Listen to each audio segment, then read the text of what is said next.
وإذن كما أدنقيا سيدا وناكسن قيمها لأد مركا وقود بنيسان وربحينتها بلشدة وحانوها بلينيا كوزارة دهان شركة إسكارسين تقوليس كوزارة قناعسيهان ده فركا حشمين تحلاشا يقول تلقى شيء ددوينها reer laascaanood inay ka faa'iideystaan iyagoo markaa diraya fariimaha taas waxay markaa muujinaysaa runtii in fursado badan oo ganacsi oo kale iyo maalgashi iyo warshadaba deegaanku uu diyaar u yahay laga samayn karo laga hirgelin karo la isku halayn karayo ka maamul ahaan runtii aanu diyaar u nahay arrinta iyada inaanu kala qayb qaadanno dhan walba fududayntooda iyo ka qayb qaadashada iyo dhiirigelintooda iyo ka tala bixintaba markaa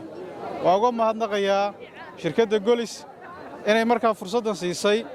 deegaanka gaar ahaan gobolka sool marka waxaan leeyahay qof walba fursaddaas waa haystaa cid walbana waxaan u rajaynayaa nasiib wanaagsan qofka soo bixi doonana waa u sii hambalyaynaynaa asalaamu calaykum waraxmatullah